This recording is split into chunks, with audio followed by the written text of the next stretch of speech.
me tornou o seu filho, com amor me abraçou, me fez parar de chorar, com perdão em sua voz, disse: filho, eu ainda te amo. Fiquei surpreso ao ver meu Deus correr quando eu deixei. Eu sei, quebrei seu coração e eu só me feri. Tentei viver sem Deus, mas uma noite me lembrei do amor do meu Pai. Sem forças eu voltei, de longe eu o vi antes de eu chegar. Eu vi meu Pai correndo pra mim. Foi quando eu caí, Deus correu para mim, em seus braços me ergueu, me tornou seu filho, com amor me abraçou, me fez parar de chorar, com perdão em sua voz, disse: filho, eu ainda te amo. Fiquei surpreso ao ver meu Deus correndo assim, mas Deus correu. Foi quando eu caí.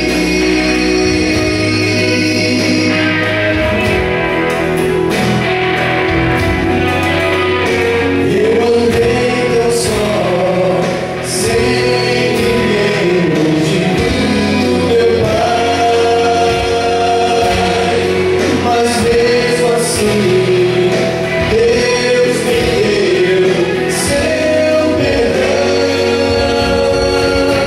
Foi quando eu caí, Deus correu para mim, em seus braços me ergueu, me tornou seu filho, com amor me abraçou, me fez parar de chorar, com perdão em sua voz, eu senti o seu amor. Sim, eu caí, correu pra mim, em seus braços me ergueu, me tornou seu filho, com amor me abraçou, me fez parar de chorar, com perdão em sua voz, disse: filho, me fez seu filho, disse: filho, eu ainda te amo. Meu Deus correu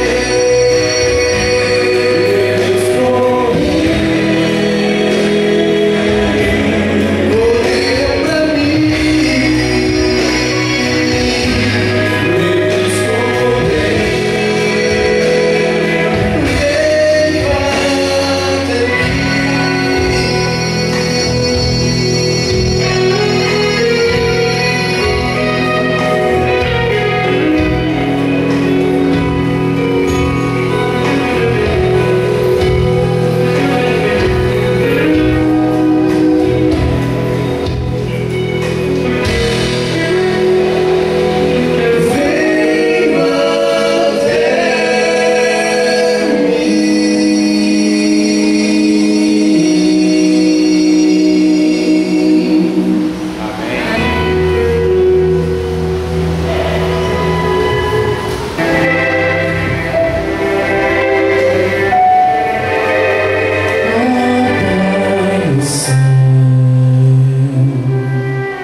Deus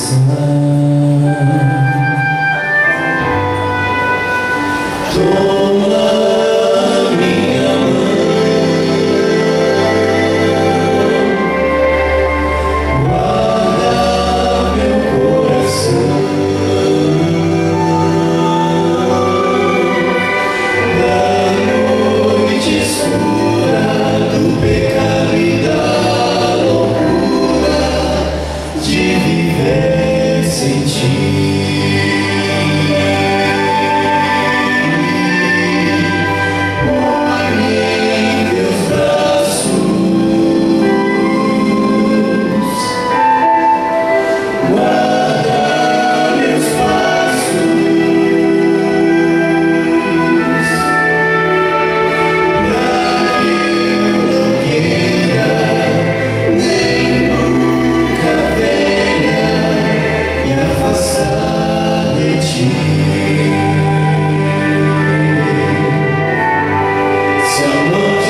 ouvido a promessa de que virás para resgatar os filhos teus. Nem sempre é fácil, mesmo assim eu tenho crido que o mundo vai passar eterno, só é Deus. Eu posso ver ao meu redor que o mal insiste em tomar meu coração, mas tua mão me faz melhor pra merecer o instante em que direi então: Senhor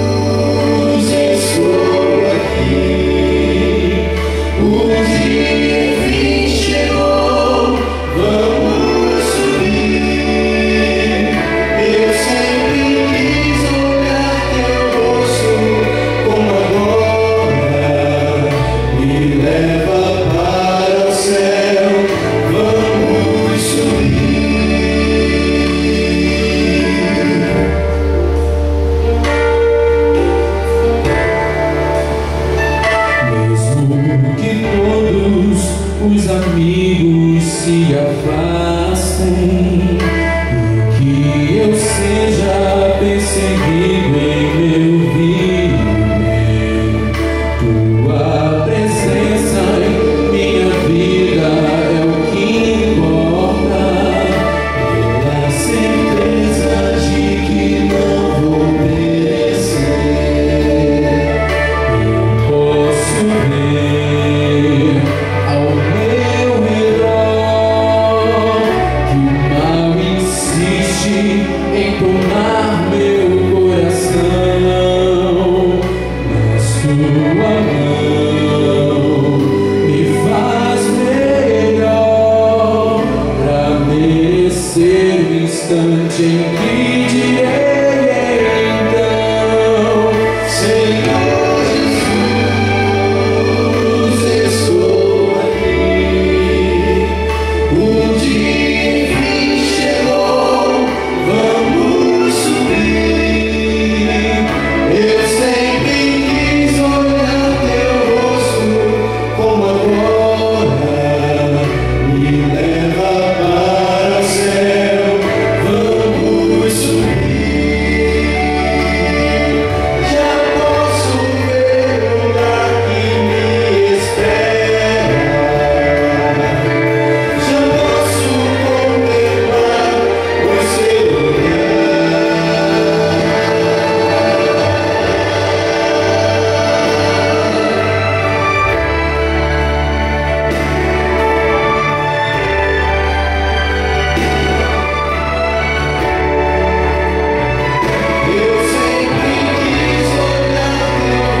me leva para o céu, vamos subir.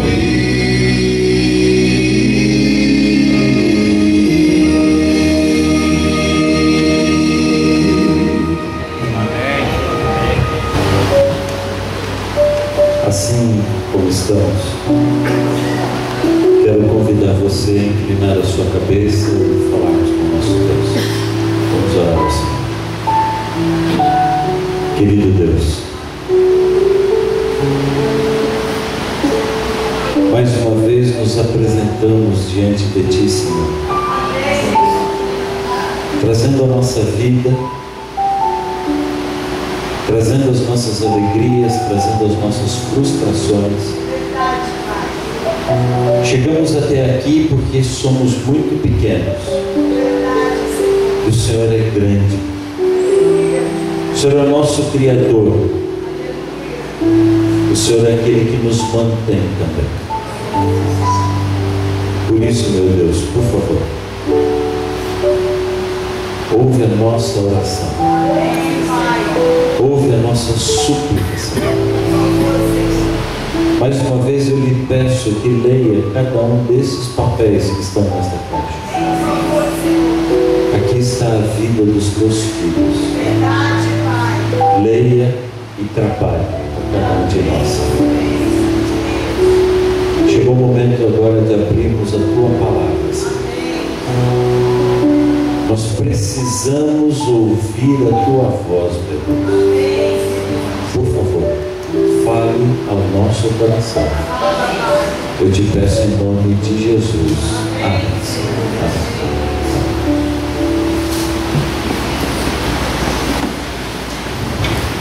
Boa noite. Tudo bem? Obrigado, irmã. Pai, o Cristo Redentor, ele que não quis olhar para mim. Se eu pedir para aquele povo parar de fumar lá em cima, não dava para enxergar nada, era só fumaça. Eu vou botar uma foto da fumaça aí, Deus. Abra sua Bíblia, por favor, o Evangelho de Lucas. Doutor Lucas. Doutor Lucas. Médico. É o evangelho mais completo da Bíblia. Lucas escreveu o evangelho para passar a limpo toda a vida de Cristo. Lucas capítulo 22.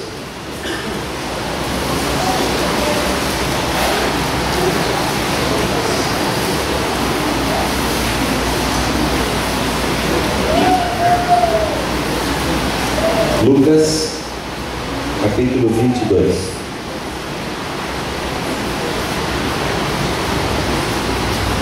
A partir do verso 39. Eu estou sem óculos, é difícil chegar pelo verso.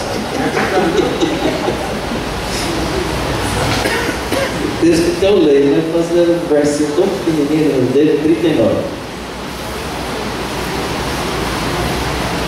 A Bíblia diz assim: como de costume, Jesus foi para o Monte das Oliveiras e os seus discípulos o seguiram. Chegando ao lugar, ele disse aos discípulos: orem para que vocês não caiam em tentação. Então Jesus se afastou deles a uma distância pequena, ajoelhou-se e começou a orar: Pai, se possível, se queres, afasta de mim esse cálice. Contudo, não seja feita a minha vontade, mas a tua. Então lhe apareceu um anjo do céu que o fortalecia. E estando angustiado, Jesus orou ainda mais intensamente. E o seu suor se tornou como gotas de sangue que caiu pelo chão. O que é que pode levar alguém a uma angústia tão grande? Os médicos conseguem definir por que alguém chega a transpirar sangue.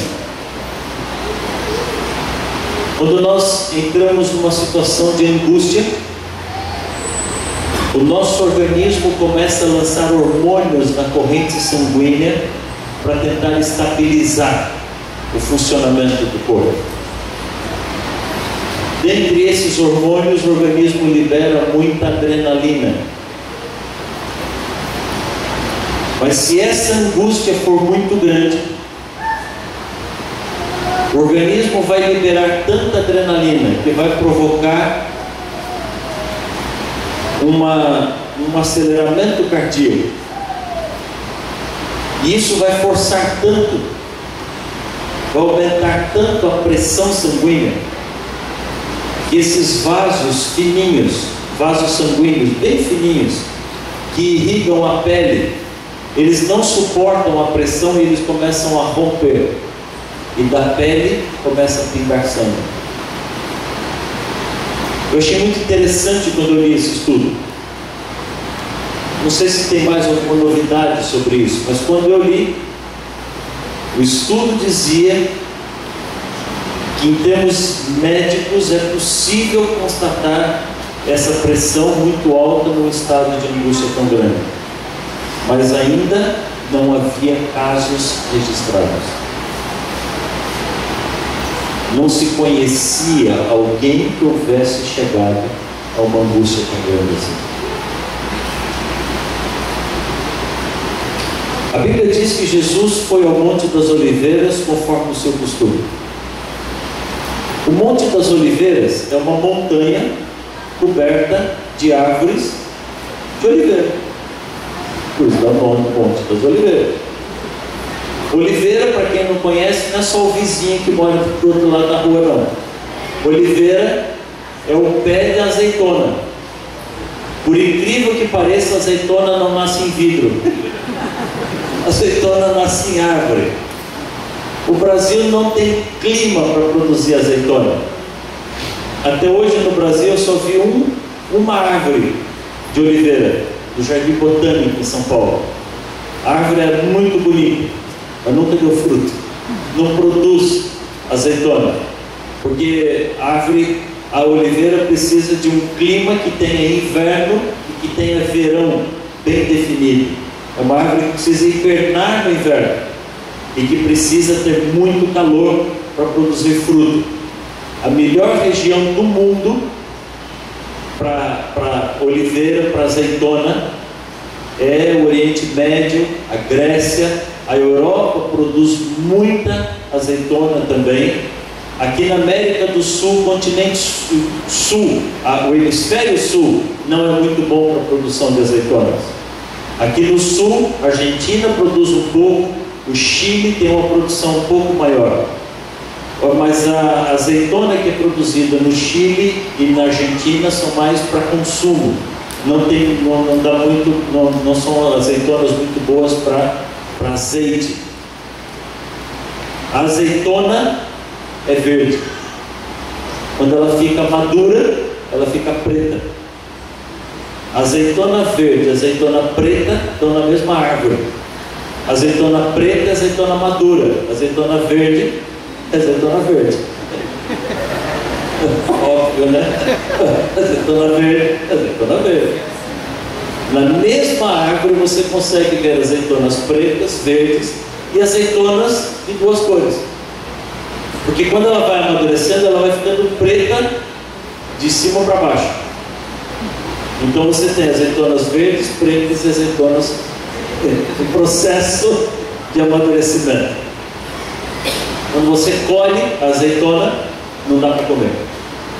Você colocar na boca, ela queima. Como a castanha de caju. Castanha de caju também. Não cometam a ingenuidade de morder a castanha do caju. O meu sogro fez isso. Saiu toda a língua, toda a pele da língua dele, desceu todinha assim, escorreu que nem um caldinho. Não funciona. Azeitona também não. Azeitona tem que ser curtida para depois ser consumida. Mas quando eles colhem a azeitona verde, eles prensam e aí sai um óleo grosso, extremamente saboroso, saudável, se você souber manter controle sobre o consumo dele. Esse é o azeite extra virgem, com prensagem a frio. A primeira prensagem da azeitona sai pouco óleo, um óleo denso, um óleo de sabor forte e que tem as melhores qualidades. Aquele bagaço que sobra, eles aquecem no vapor e quando ele está bem quente, prensam ele quente, aí sai mais óleo, não é um óleo tão grosso. Esse é o azeite de oliva. A diferença entre o azeite de oliva e o virgem e o extra virgem é que o virgem ele é colhido a quente. O extra virgem é a primeira prensagem colhida a frio, então ele é mais saboroso. Aqui no Brasil, a gente já está tendo um pouco mais de opções para azeite. Há algum tempo atrás, a gente comprava aquela latinha de 100 ml e fazia um furinho com alfinete de um lado só, que era para não sair mesmo. Era azeite psicológico. Você passava a latinha em cima da salada assim, apertava ela, às vezes caía uma gotinha ali. Hoje, felizmente, a situação já melhorou, né? A gente já consegue encontrar boas opções de azeite na prateleira e a gente consegue até comprar.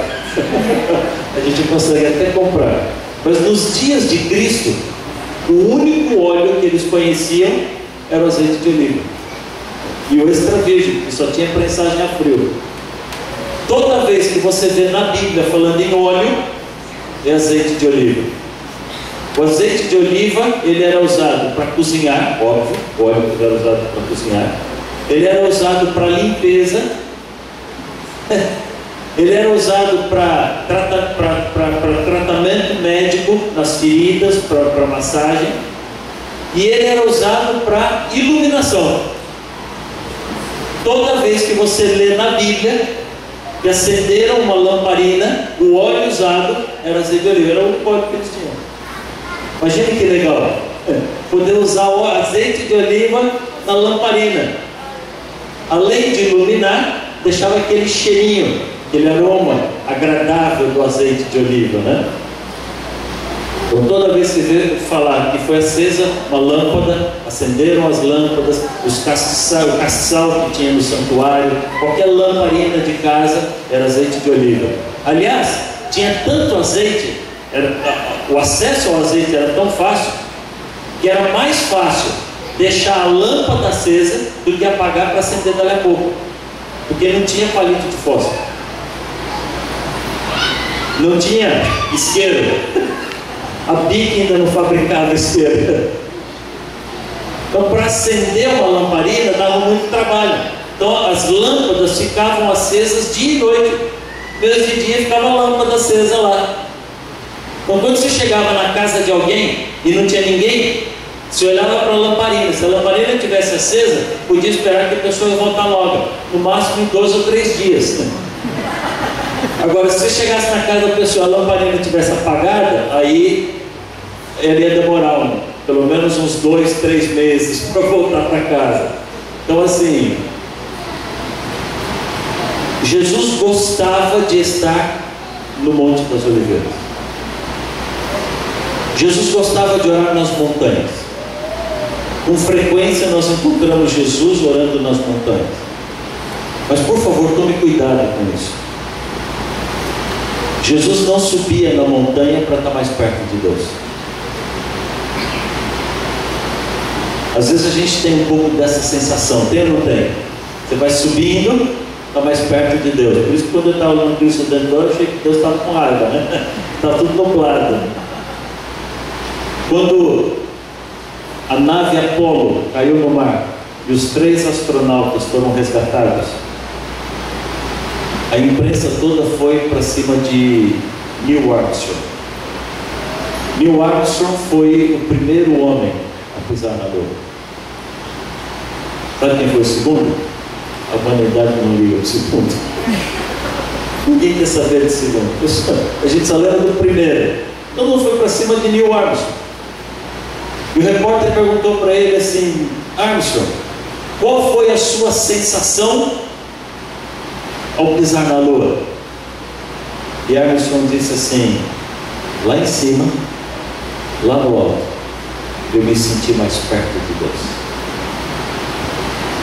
Uma resposta que é linda do ponto de vista poético, mas que eu não posso aceitar em teologia. Teologicamente é uma asneira, porque se eu tivesse que ir à Lua para me sentir mais perto de Deus, quantos de nós teríamos oportunidade de sentir a presença de Deus? Ninguém. Os pagãos acreditavam que tinham que subir na montanha para estar mais perto de Deus. Por isso os pagãos construíam os templos no alto da montanha. Perto de Jerusalém tinha uma região de 10 cidades pagãs, chamadas Decápolis. E as montanhas ao redor de Decápolis eram lotadas de templos. Tinham montanhas que tinham tantos templos, que os templos construídos na montanha formavam uma coroa ao redor do cume da montanha. Quando o povo de Israel vinha viajando a pé, cantando, o livro de Salmos é um cântico, é um livro de cânticos, mas não era exatamente hinos que eram cantados só no templo. A maioria desses salmos eram cantados nas viagens, nas peregrinações. Por isso que você entende Salmo 119, por exemplo, porque para quem viajava uma semana, 10 dias, 20 dias a pé, Salmo 119 era curtinho. Agora você imagina na igreja, quando acabava o culto, já levantava o rapaz da plataforma, e agora para esse restante pessoal do culto, vamos cantar o Salmo 119. E todo mundo embora antes de começar a cantar. Mas quando eles iam viajando e olhavam para Decápolis, e olhavam para os templos pagãos construídos no alto das montanhas, eles começavam a cantar o Salmo 121. Eleva os meus olhos para os montes, de onde me virá o socorro? Sabe o que isso quer dizer? Será que eu tenho que subir na montanha para encontrar Deus? E aí eles respondiam: não, porque o meu socorro vem do Senhor, Ele que fez o céu, o mar, a terra, tudo que tem aqui. Salmo 86, Davi orou e disse assim: Senhor, inclina os teus ouvidos. Sabe o que isso quer dizer? Pai, vem aqui pertinho de mim. Eu não tenho como ir onde Deus está. Deus vem aonde eu estou. Isso é lindo, isso é maravilhoso. Jonas, errante, fugitivo, no fundo do abismo, no fundo do oceano, dentro de um peixe, Jonas clamou e Deus foi lá no abismo para atender. O meu Deus vem aonde eu estou. E o Senhor? Esse é o Deus que nós servimos. Jesus não subia na montanha para estar perto de Deus. Jesus subia na montanha porque a vista é inspiradora. Não é gostoso quando você está na alta montanha? A vista é bonita. Você sobe na pedra da urca ali, vista maravilhosa. Só não vai saltar de paraquedas, porque o rapaz está fazendo promoção agora. Quem quiser saltar com ele, aquele que derrubou a moça, ele disse que está fazendo pela metade do preço. Mas a vista é linda, a vista é maravilhosa.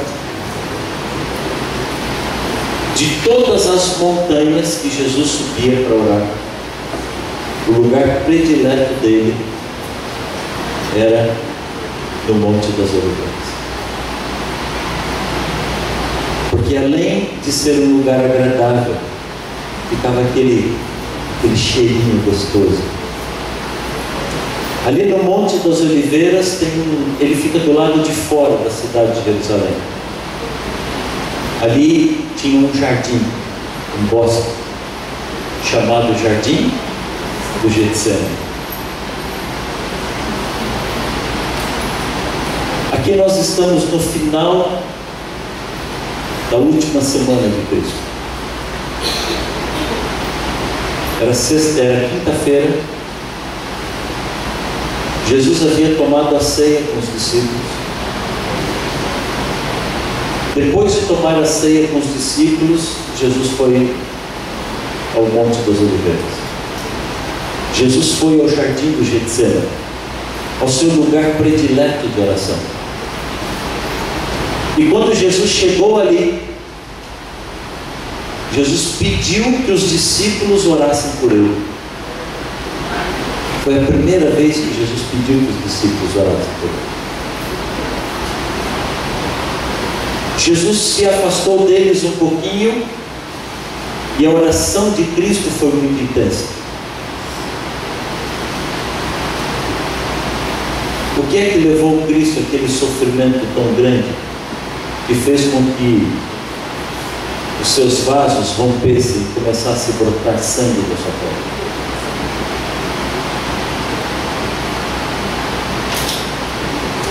Eu preciso dizer uma coisa muito séria para você. Tenha paciência, você vai entender o que eu estou dizendo.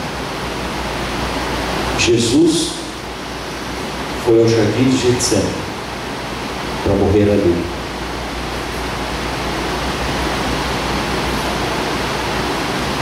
A Bíblia não diz isso claramente, mas por tudo que eu já estudei na Bíblia, eu tenho plena convicção de que o lugar escolhido por Cristo para morrer foi o Getsemane. Prometi que hoje nós vamos chegar na cruz. Esse foi um objeto completamente inútil na morte de Jesus. Jesus nunca precisou da cruz para morrer. A morte de Cristo não teve absolutamente nada a ver com a cruz. A cruz era um instrumento de tortura criado pelo Império, não criado pelo Império Romano. Outros povos já usavam a cruz antes, mas foi o Império Romano que difundiu isso. Foi o Império Romano que mais usou isso daqui. A pessoa que era condenada à cruz tinha a morte mais horrível que se pode imaginar. Porque quando alguém é decapitado, quando alguém é enforcado, qualquer tipo de execução, ele tem morte rápida. Mas a cruz, ela provocava uma morte muito lenta e muito dolorosa. A pessoa que era colocada na cruz era um símbolo de domínio do Império Romano. A pessoa era colocada na cruz completamente nua. Jesus foi crucificado nu. Nenhum artista até hoje teve coragem de retratar a realidade. Os artistas pintam um pedacinho de pano enrolado na cintura. Isso não foi real. Jesus estava nu e a vergonha foi tão grande que o Pai apagou o sol para cobrir aquele vexame. O sofrimento do Pai foi tão grande que a terra tremeu.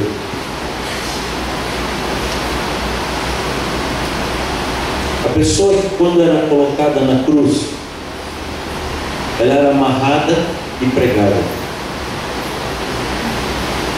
A amarração era para sustentar um pouco mais o corpo. Os pregos eram para aumentar o sofrimento e evitar a fuga. Ela era pregada pelas mãos e pregada pelos pés. Quando a cruz era levantada, o peso do corpo não podia mais ser sustentado na perna, porque as pernas estavam flexionadas. Você não aguenta segurar, travar essa musculatura por muito tempo. A posição em que os pés ficavam também não permitiam isso. Há sérias discussões se os pés eram pregados juntos ou se os pés eram pregados pela lateral, atravessando o osso do calcanhar. Existem achados arqueológicos que reforçam as duas teorias. Talvez eles usassem as duas maneiras. Com alguns, pregavam os dois pés juntos por cima do pé. Com outros, eles pregavam os pés na lateral. Não havia esse apoio. Esse apoio foi colocado aqui só para segurar o ovelhinho. Mais ou menos. Não havia apoio nos pés.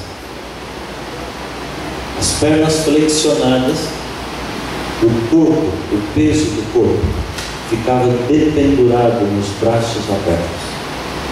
Isso limitava muito a respiração.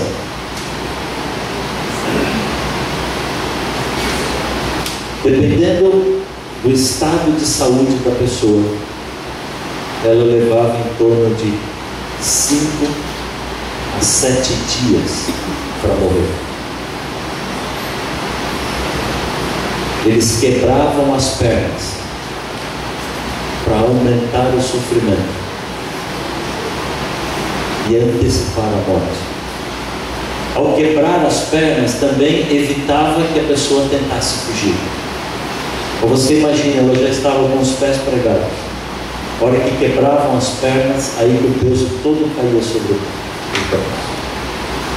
Alguns bandidos chegavam a viver 8, existem registros até de 10 dias sofrendo antes de morrer.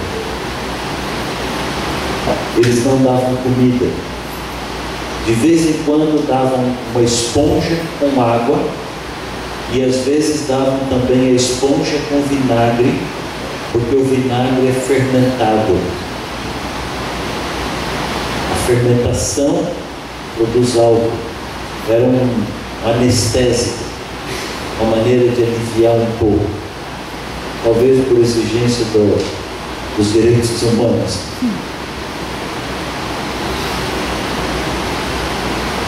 Jesus morreu em poucas horas.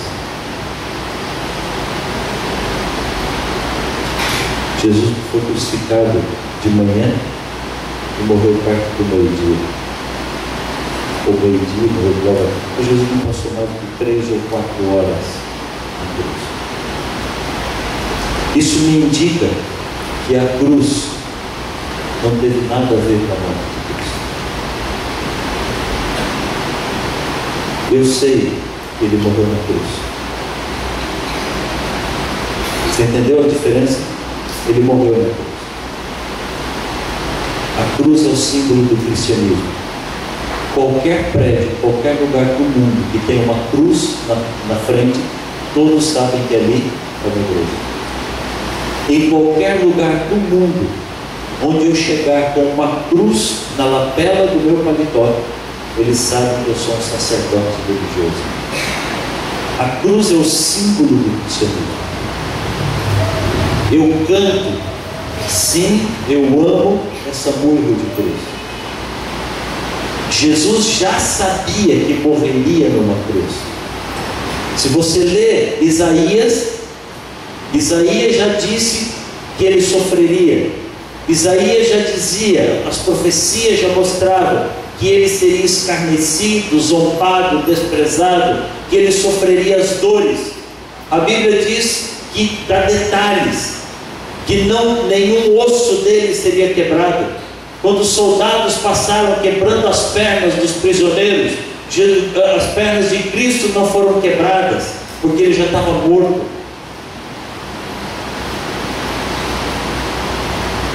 Eu preciso que você entenda duas coisas distintas. Sim, ele morreu na cruz.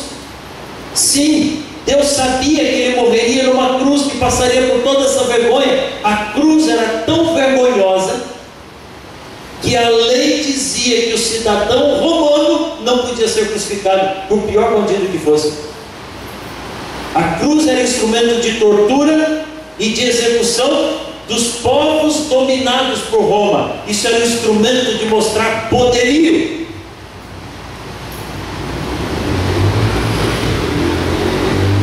Mas há um detalhe que eu e você precisamos entender. O fato de Deus dizer que alguma coisa vai ser assim, não quer dizer que essa é a vontade dele.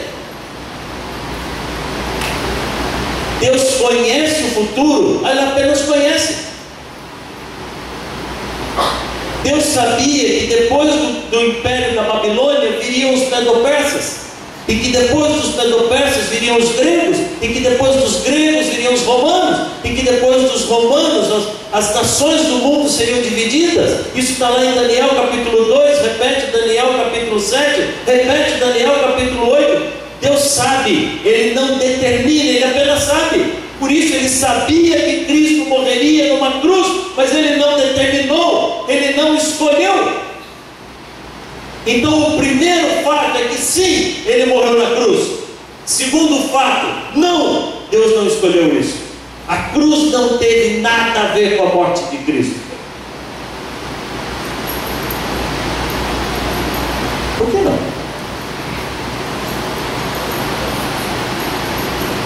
Ele morreria sem a cruz, de qualquer jeito. Vamos lá. Romanos capítulo 6. Vamos passear na Bíblia um pouquinho.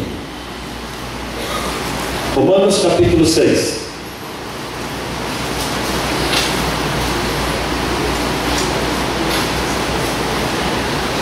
Último verso, verso 23. Romanos 6, 23.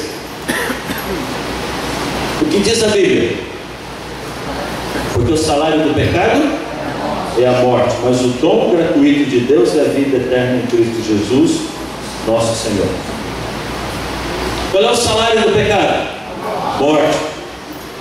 Deus disse para Adão e Eva: vocês podem comer qualquer árvore do jardim, menos da árvore do conhecimento do bem e do mal. Não comam dessa árvore, porque o dia que vocês comerem dessa árvore, certamente morrerão. Pecado produz morte.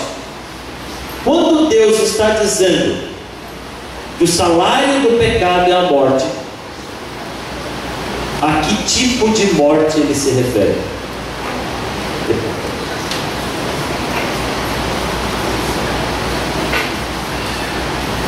Vamos lá. Apocalipse capítulo 2.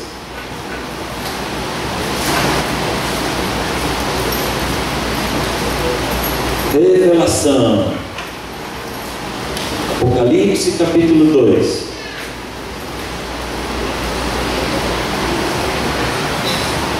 Verso 11.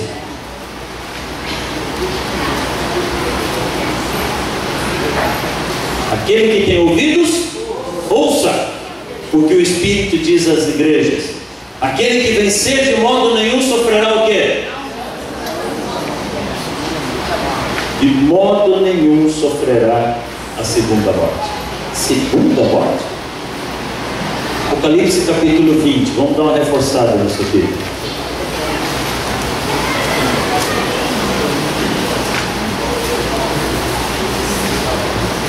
Apocalipse capítulo 20, verso 6.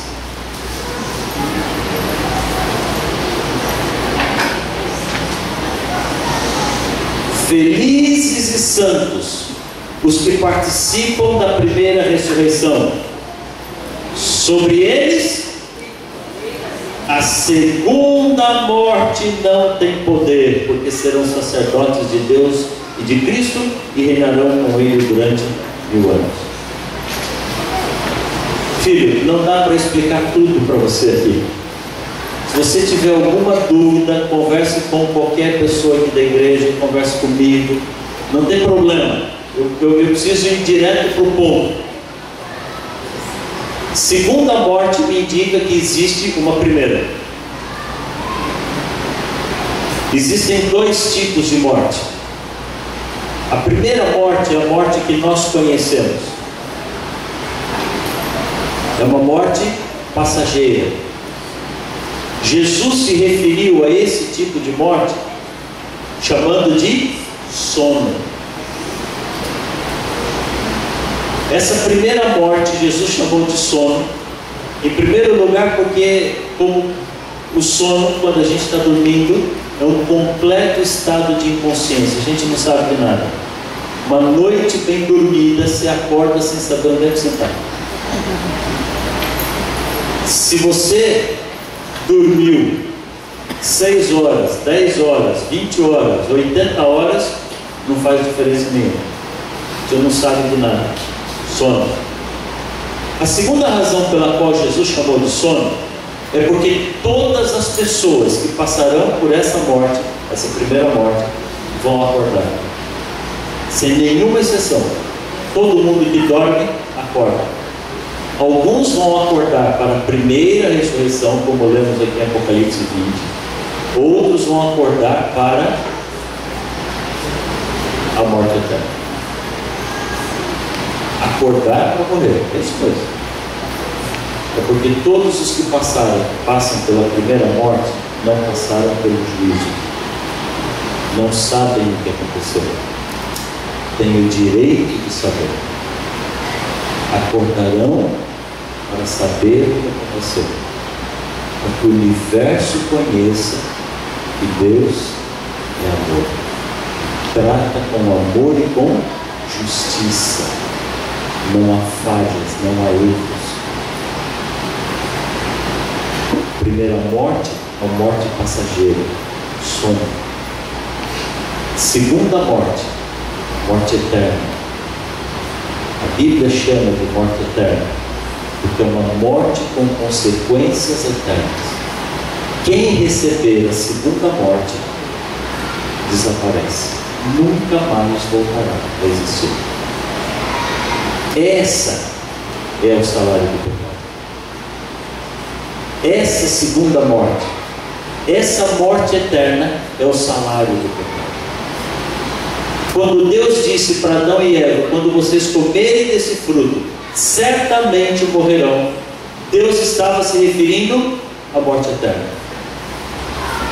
A primeira morte não é salário do pecado. A primeira morte, por incrível que pareça, é um presente que Deus nos deu. Primeiro porque ela tira os maus da terra. Imagine um Jack Estripador, imagine um Adolf Hitler vivendo 1000, 2000 anos. Imagine esses grandes bandidos, assassinos da história da humanidade. A maldade do homem é muito grande.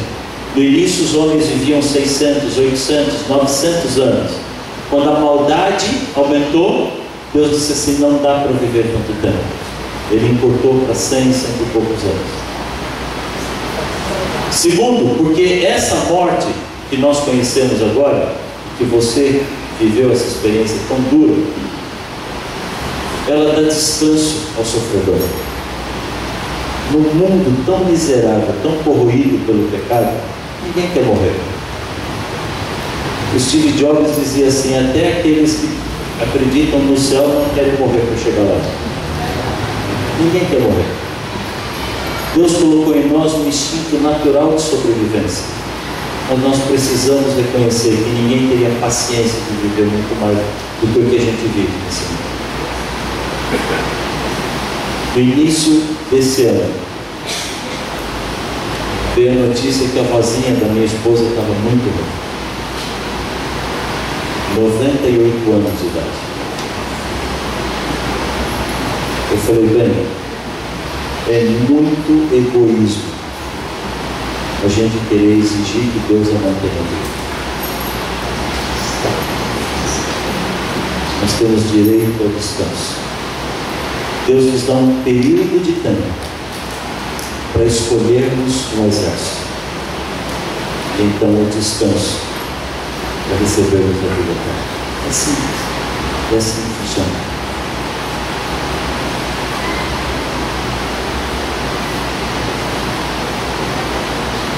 O salário do pecado é a morte. Que morte? Morte eterna. Segunda morte. Quando Cristo veio a esse mundo, Cristo veio pagar o meu pecado e o seu pecado. Foi ou não foi? Cristo veio nos livrar da condenação. Deixa eu perguntar para você: Cristo veio me livrar da primeira morte ou da morte eterna? Hã? Tem certeza? Hã? Tem certeza? Você tem que ter certeza. Não é porque eu pergunto tem certeza, você já começa a mudar de opinião. Você tem que saber o que você está falando. Se Cristo veio me livrar da primeira morte, a vida dele foi um fracasso, porque todo mundo morre. Cristo veio nos livrar da morte eterna. Cristo veio pagar o preço do meu salário. Qual é o preço do pecado, aliás? A morte eterna. Ele veio pagar o meu pecado. Se ele veio pagar o meu pecado, ele veio me livrar do quê? Da morte eterna. Agora, a conclusão é muito simples. Se Cristo veio me livrar da morte eterna, que morte ele morreu? Sono? E aí, filho, fala para mim. Se Cristo morreu a primeira morte, o sono, Ele não pagou minha dívida. Simples assim. Eu tenho uma dívida no banco de 600 mil reais. Você chega para mim e diz assim: Paulo, eu vou te ajudar, e me dá uma nota de 20. É óbvio que eu vou te agradecer muito, mas vai resolver meu problema? Não. Se eu comparar a morte eterna com o sono, é como comparar 1 milhão com uma nota de 10.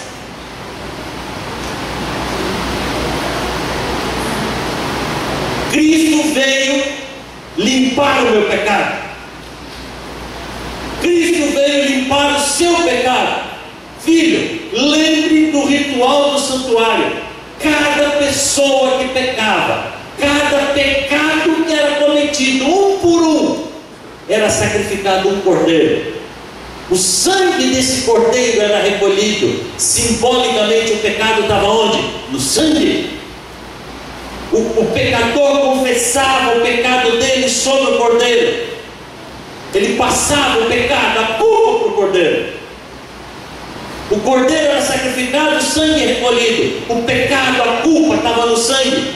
O sacerdote entrava no santuário com esse sangue, molhava o dedo no sangue e aspergia, respingava algumas gotas do sangue no véu do santuário. O pecado, a culpa, agora ficava onde? No santuário. Pecado não desaparece, pecado não some. Pecado é igual chicletes, uma porcaria que não serve para nada. Gruda que a gente não consegue tirar. E quando você acaba de mastigar, você faz assim, ó, cospe ele pela janela e fala assim: pronto, meu chiclete desapareceu. Não, algum pobre coitado vai pisar em cima daquela encrenca. Chiclete não desaparece assim. Pecado não some.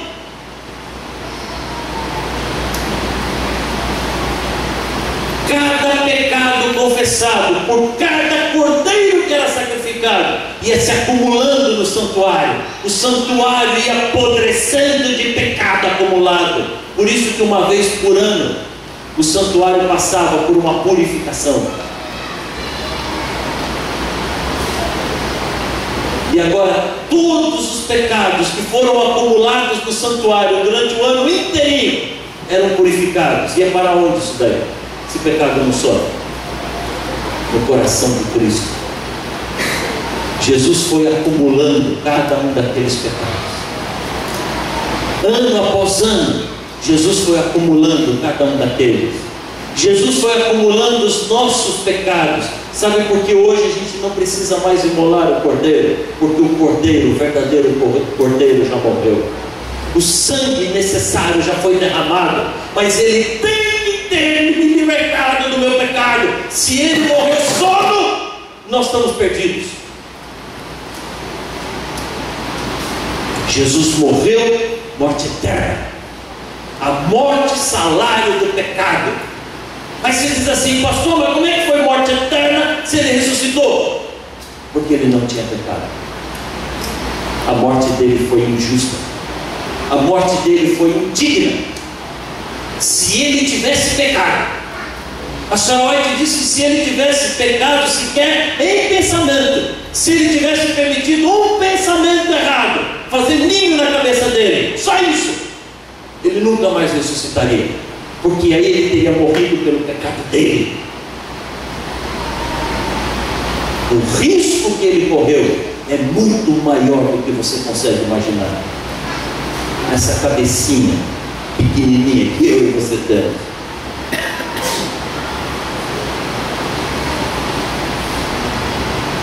Você está entendendo isso até aqui? É muita coisa. Que morte Jesus morreu? Morte eterna. Segunda morte. Está claro isso aqui? Então deixa eu fazer para você agora a melhor pergunta da noite. Se Jesus morreu morte eterna, Quem foi que matou Jesus?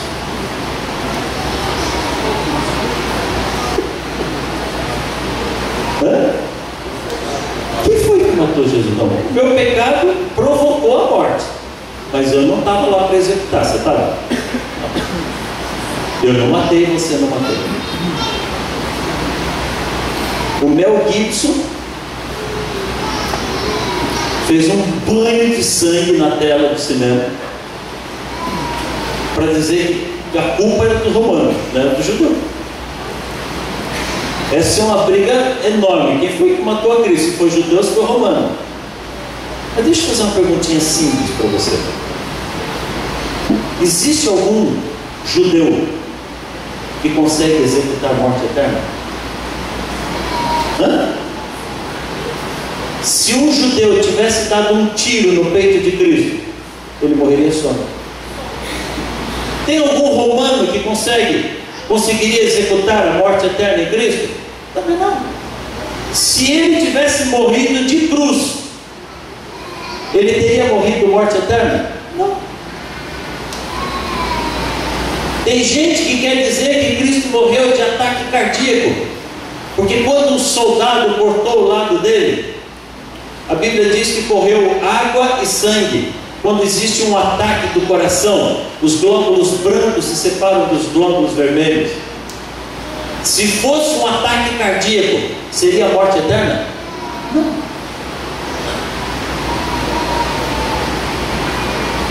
Satanás tem poder de executar morte eterna, de tirar a vida e de ela nunca mais voltar?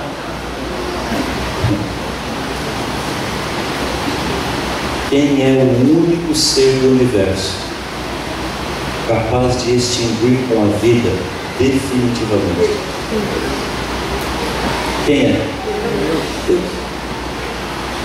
Se Deus é o único ser do universo capaz de tirar a vida de maneira eterna, permanente, se Cristo, para pagar o meu pecado, morreu morte eterna, quem foi que matou a Cristo?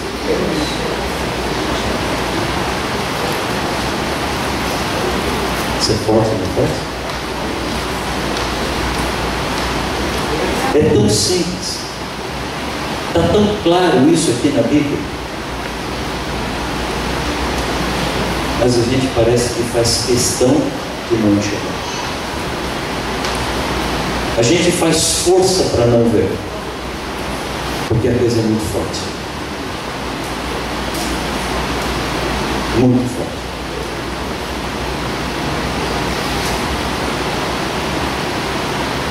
Você está entendendo agora qual foi o pedido que Deus fez a Abraão? Abraão, pega o teu filho. Abraão, pega o teu único filho, coloca no altar e mata esse filho. Havia sim uma lição espiritual ensinada para ele, mas havia uma lição eterna e eu e você precisávamos aprender. Deus segurou a mão de Abraão. Chega, Abraão. A lição que você precisava aprender, você vai aprender. Para o seu filho há um substituto. Deus estava mostrando o que ele teria que fazer alguns séculos depois.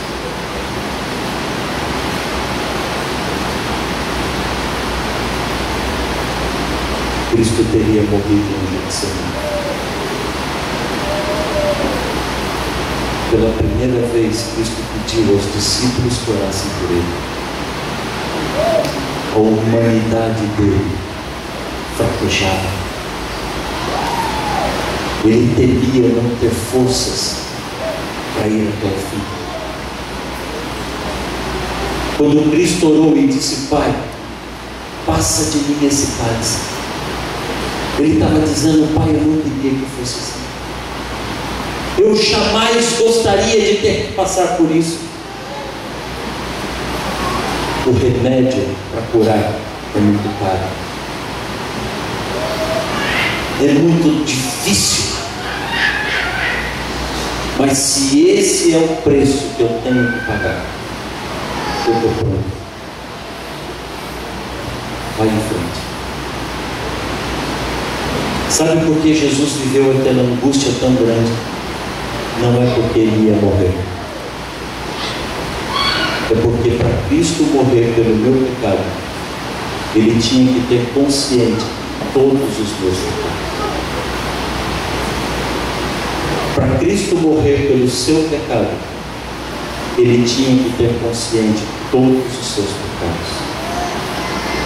Para Cristo morrer pelos seus pecados, ele tinha que ter consciente cada um dos pecados.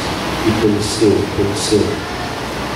Cristo foi assumindo na sua mente, conscientemente, todos os pecados da humanidade. Um por um. Um por um. Todos os pecados perdoados e purificados no santuário. Todos os pecados que ainda seriam confessados, ele tinha tudo aquilo vivo em sua mente. A Bíblia diz que o pecado provoca separação.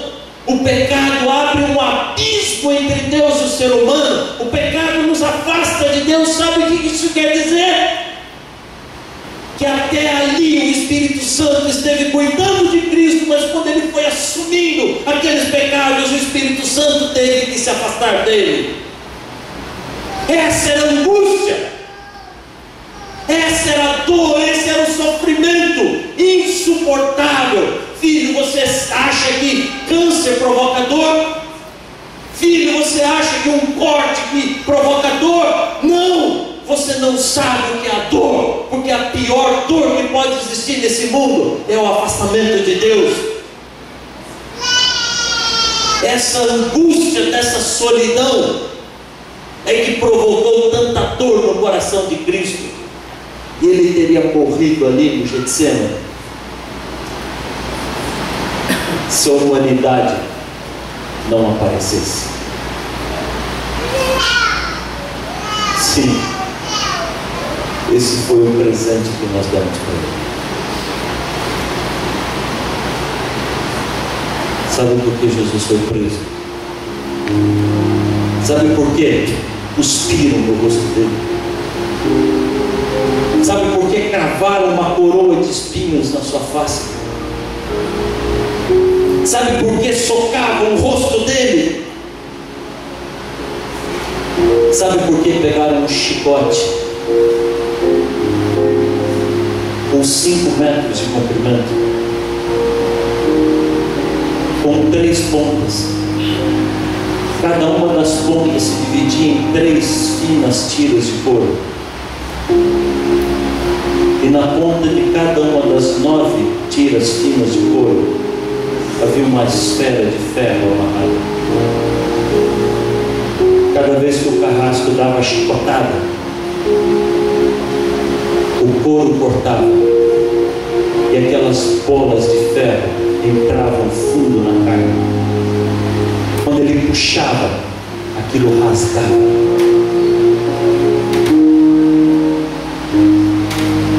Sabe por que tudo isso? Porque Satanás não queria que Cristo morresse. Cristo não havia pecado.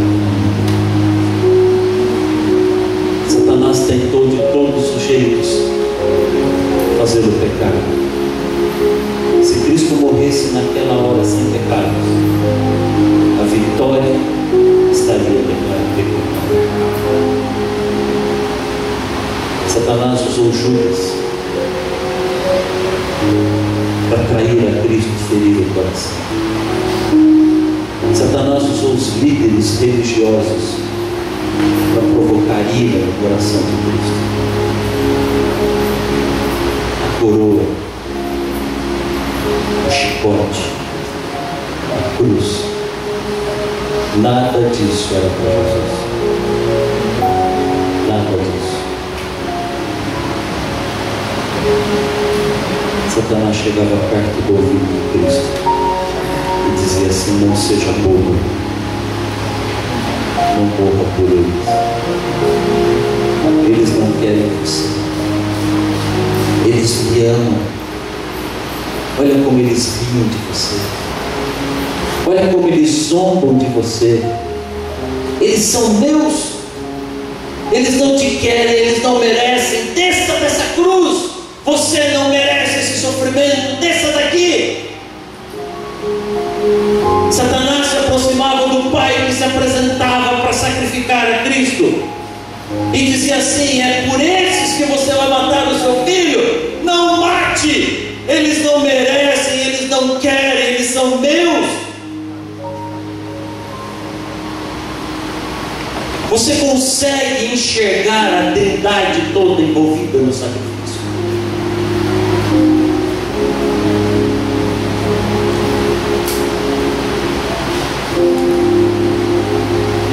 Cristo não olhava para a multidão. Cristo enxergava algumas pessoas sinceras que entregavam o coração dele. Cristo olhava para um soldado que declarava verdadeiramente: esse é o Filho de Deus. Cristo olhava para um ladrão, um bandido pendurado ao lado dele e dizia: Pai, lembra de mim quando estiver no teu reino. Cristo olhava para o colégio e enxergava o seu rosto por ele. Dizia assim: vai. Você vale cada gota de sangue. Você vale cada lágrima que foi. Sabe, filho, é fácil dizer que Jesus morreu. É fácil pendurar uma cruz na boca. É fácil estampar o nome de Cristo.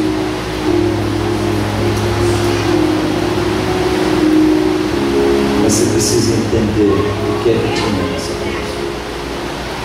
Você precisa entender o que é que estava acontecendo ali. Em que batalha Cristo estava envolvido por você e por mim.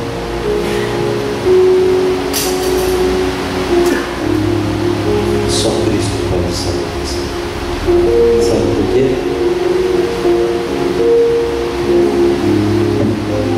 Porque ele te ama, não. Abra sua Bíblia, por favor, em Apocalipse capítulo 5. Apocalipse capítulo 5 traz uma cena de juízo, de tribunal. A Bíblia não dá os detalhes, mas você sabe como é um tribunal. O tribunal tem o juiz, toga. O tribunal tem os jurados. O tribunal tem uma assembleia de pessoas que assistem. João descreve em Apocalipse capítulo 5 que Deus se assentou como santo juiz para julgar a humanidade. Os jurados são representantes de todos os mundos não caídos. A assembleia tem pessoas de todo o universo e os anjos, milhões e milhões de anjos assistindo. O banco dos réus, esse sim, cada um de nós vai passar por ali. A banca da promotoria. Quem é o acusador? Esse ser miserável que vem aqui, convence você de pecar e corre lá para te acusar. E agora a banca da defesa. Quem ocupa a banca da defesa? Ninguém. Ninguém. Não tem ninguém para defender você. Não tem ninguém para defender a mim. O tribunal estava montado. Alguém chega para o juiz e entrega na mão dele um livro. Que livro era esse? O livro onde estão escritos todos os nomes daqueles que viverão e reinarão eternamente com Deus. Que livro é esse? Livro da vida. Só que tem um problema. Esse livro estava selado. Quantos selos? 7 selos. O que é o número 7 em profecia? Perfeição. Este era um livro perfeitamente selado. Tão perfeitamente selado que Deus não podia abrir. Você já se perguntou, Pedro, o que é que Deus não pode fazer por você? Deus não pode te salvar. O Pai não pode te salvar. O Espírito Santo não pode te salvar. Os anjos não podem salvar você. João diz que ele começou a chorar, porque quando ele viu o pai receber o livro e ser incapaz de abrir, ele falou: estou perdido. Se nem Deus pode resolver isso, acabou. Mas tem um problema. Esse livro estava todo cheio. A Bíblia diz, João diz aqui, que o livro estava escrito por dentro e por fora. Filho, um livro escrito por dentro e por fora, para mim e para você, só acrescenta capa e contracapa, só 2 páginas, mas não é isso. Quando João escreveu isso aqui, era um rolo, não tinha processo de encadernação. Eles costuravam uma página na outra e enrolavam isso num rolinho de madeira para facilitar a leitura. O livro todo estava enrolado numa mão. Ele lia uma página, enrolava essa página de um lado e desenrolava outra página do outro. Para facilitar a leitura, o livro era escrito só do lado de dentro, porque ninguém ia virar o livro para ler o lado de fora. Você entendeu agora o que é um livro escrito por dentro e por fora? Lotado, abarrotado de nomes. Havia uma multidão de pessoas a serem salvas. Havia uma multidão de pessoas amando a Deus e a despeito dos seus pecados, ansiando viver nas mansões celestiais. Mas o livro estava selado. Deus não podia abrir o livro. João começou a chorar desesperadamente. Foi então que alguém tocou no ombro de João e disse: olha quem vê lá. Quem estava entrando? O leão da tribo de Judá. Um cordeiro, verso 6, que parecia ter estado morto. Ele tinha 7 chifres, 7 olhos e 7 espíritos. Leão é o rei dos animais. O leão da tribo de Judá é o descendente mais importante da tribo de Judá. Jesus, descendente da tribo de Judá. Isso está em Mateus, a genealogia dele. O cordeiro que havia sido morto, a figura plenamente humana de Cristo. Pela primeira vez, João voltou a ver Cristo na sua forma humana. Ele reconheceu aquela figura que andava pelas ruas da Palestina. Só que ele tinha algo a mais. Ele tinha 7 chifres. 7, você já sabe o que é perfeição. Chifre é poder. O que são 7 chifres? Um poder perfeito. Nós chamamos esse atributo de onipotência. Ele também tinha 7 olhos.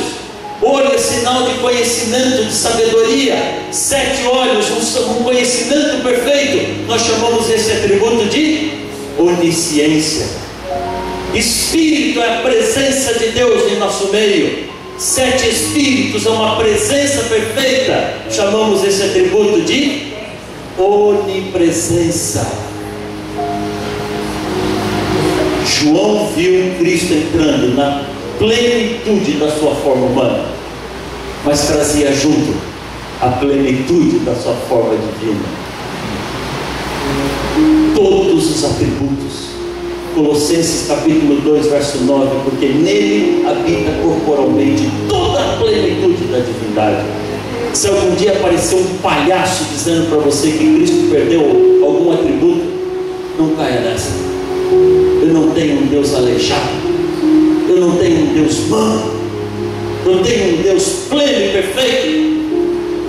E João diz que esse Cristo humano plenamente perfeito, entrou pelo tribunal, tomou o livro das mãos do Pai e fez o quê? Começou a abrir os seus selos. Sabe o que isso quer dizer? Cristo ganhou o direito de salvar a mim e a você. João não podia mais chorar, porque eu e você não estávamos mais perdidos. Existe uma solução para a minha vida e para a sua vida. Cristo, o Cordeiro de Deus, é Ele que tira o pecado do mundo. A Bíblia diz: não há outro nome a não ser o nome de Cristo. Só Ele, ninguém mais. Só Ele tem esse direito. Não porque é Deus, não porque é onipotente, não porque é onipresente, não porque é onisciente, porque os seres, os 24 seres que servem junto ao trono de Deus, quebraram o protocolo e começaram a cantar. Você consegue imaginar o que são 24 vozes perfeitas? Tão gostoso do quarteto. Imagina que são 24 vozes perfeitas entoando um cântico perfeito. E sabe o que dizia a letra desse cântico? Está escrito aqui na Bíblia: digno é o Cordeiro de receber o livro e de abrir os seus selos. Sabe por quê? Porque foste morto e com o seu sangue comprou para Deus homens de toda tribo, povo e língua.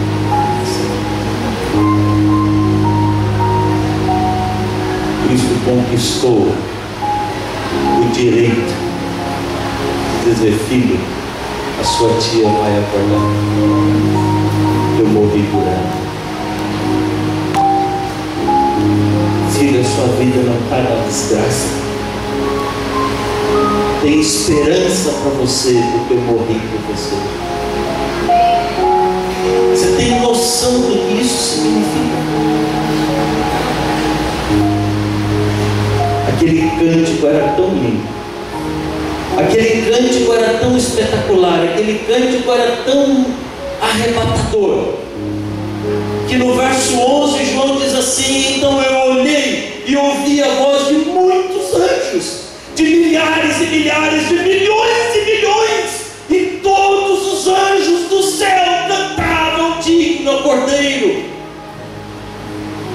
O julgamento parou, a assembleia parou, o céu parou, porque aquele cântico perfeito daqueles 24 anciãos, todos os anjos começaram a cantar. Se você não conseguiu imaginar o que são 24 vozes perfeitas, tente imaginar o que são bilhões e bilhões de vozes perfeitas entoando um cântico perfeito.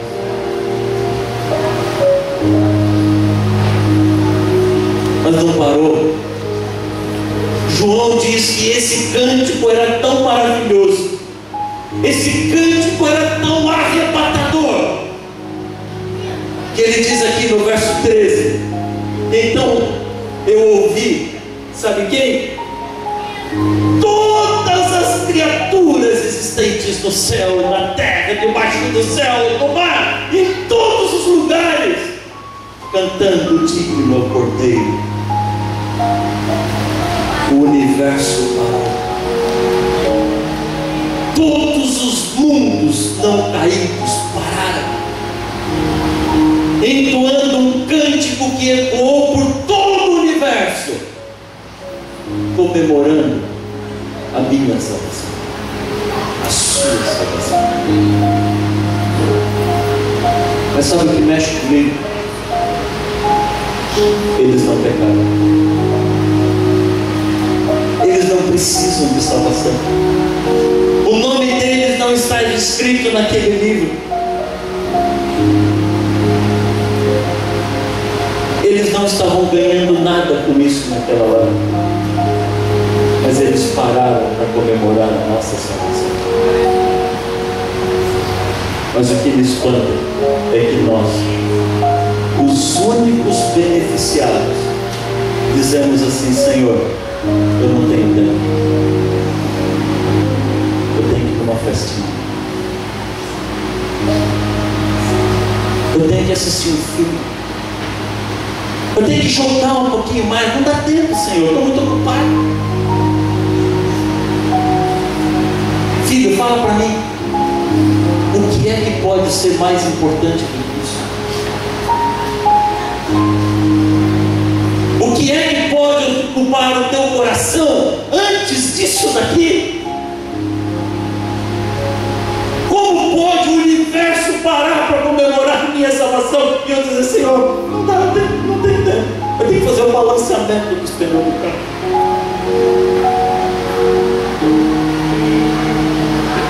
Por isso Cristo disse, busca primeiro o reino.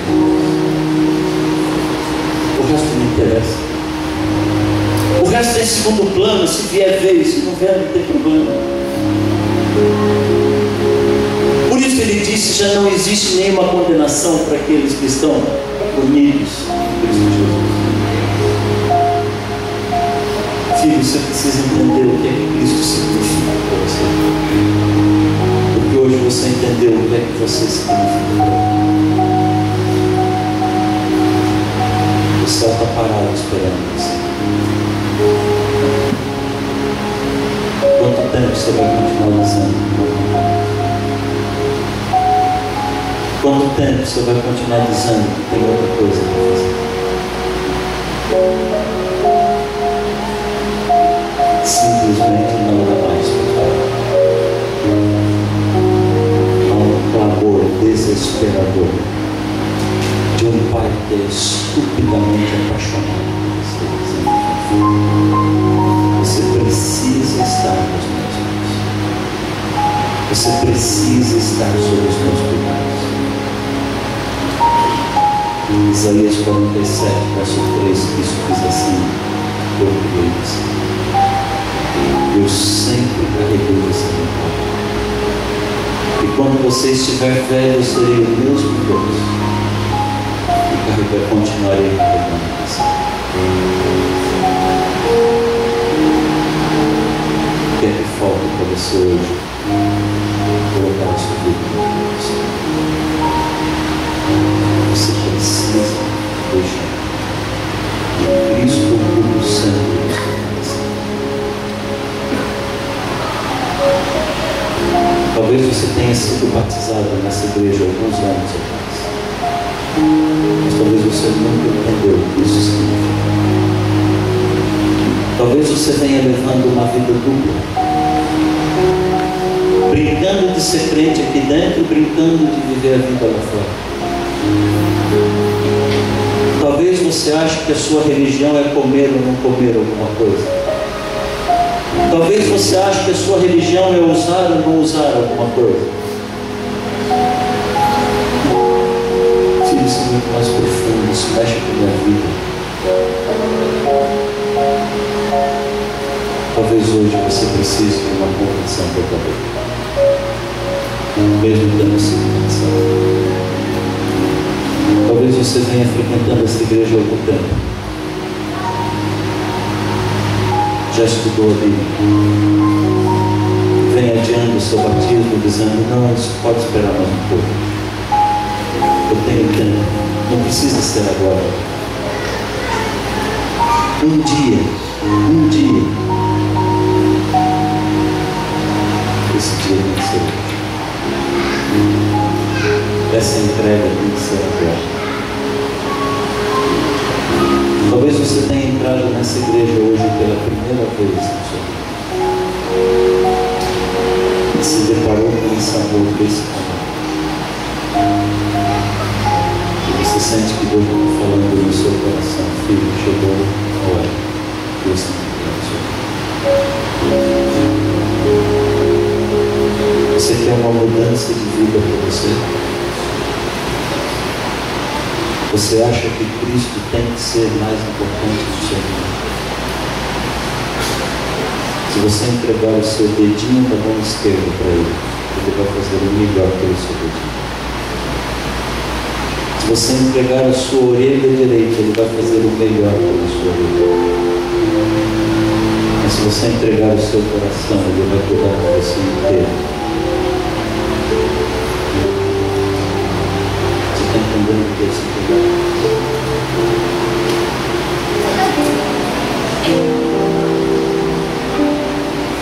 Você quer uma mudança na sua vida? Você quer uma mudança?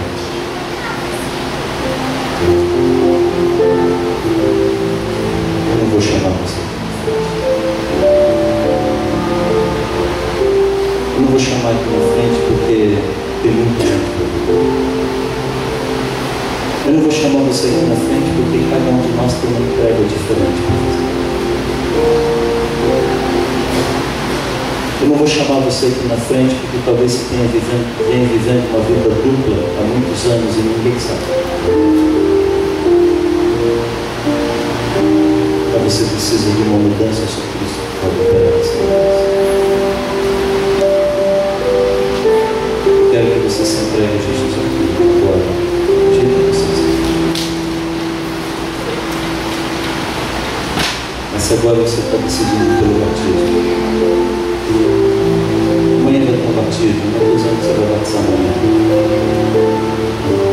Então você vai procurar os líderes aqui da igreja, você vai falar com o Rogério, você vai falar com o Rodrigo, você vai falar com a Nádia. Vai procurar alguém aqui da igreja para dizer assim: olha, eu preciso me batizar, eu preciso ser batizado. Se o teu caso envolve rebatismo, eu não sei, se o teu caso envolve reconciliação, você está entendendo? Você não pode continuar do jeito que você está. Cristo tem que ser o primeiro. Vou convidar você a fechar os olhos. Só que antes de eu orar, você vai me. Esse é o momento entre você e Deus. Você e Deus. Essa é a sua entrega. Você e Deus. Só você sabe o que está no seu coração. Só você sabe quando você vem aqui na frente falar o que você faz lá fora. Só você sabe o que você fala com a sua esposa dentro de casa e o que você vive dentro dela. É só você e Deus. Feche seus olhos agora. Tem esse momento de entrega a Deus. E logo depois eu vou orar aqui para frente.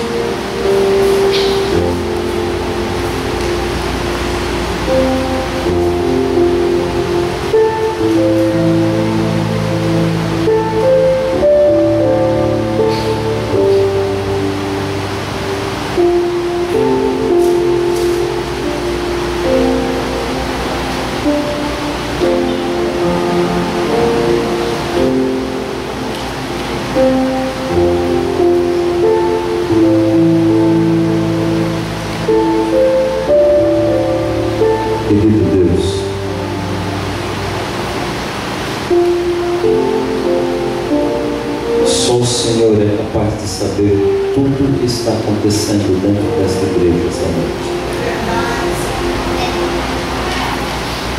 No silêncio de cada voz, há um grito em cada coração, há um clamor, um desejo desesperado para que as coisas sejam diferentes. Há uma entrega sincera. Há uma batalha sendo travada no nosso coração. Mas tu, Senhor, precisa ser maior. O teu amor precisa conquistar e dominar o coração de cada um de nós aqui hoje. Hoje nós paramos um pouco para meditar na profundidade do teu sacrifício. Senhor, como isso é importante para nós. Como nós já erramos e ter fugido tanto de um assunto tão tão essencial assim.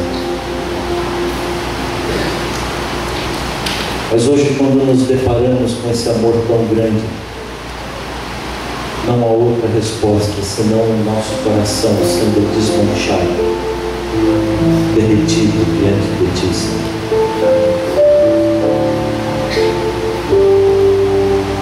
Por favor, meu Deus, aceita a nossa vida. Por favor, Senhor, aceita a entrega que nós estamos fazendo a Ti. Essa não é uma entrega simples, essa é uma entrega que envolve mudança de vida. Essa é uma entrega que envolve renúncia a muitas coisas que a gente está vivendo e que a gente sabe que não funcionam.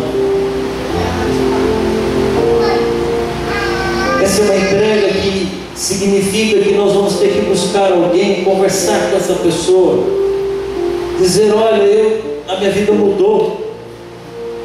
O que eu fazia eu não faço mais. Cristo entrou no meu coração, Cristo transformou minha vida. Eu preciso passar pelas águas, eu preciso tornar isso público, o que está acontecendo no meu coração. Meu Deus, por favor, dê forças a cada um de nós. Derrama o Teu Espírito Santo na nossa vida hoje. E a única coisa que resta para nós pedirmos é que nós queremos ser semelhantes a Ti, Senhor. Nós queremos que a nossa vida seja semelhante à Tua vida. Que os nossos pensamentos sejam semelhantes aos Teus pensamentos.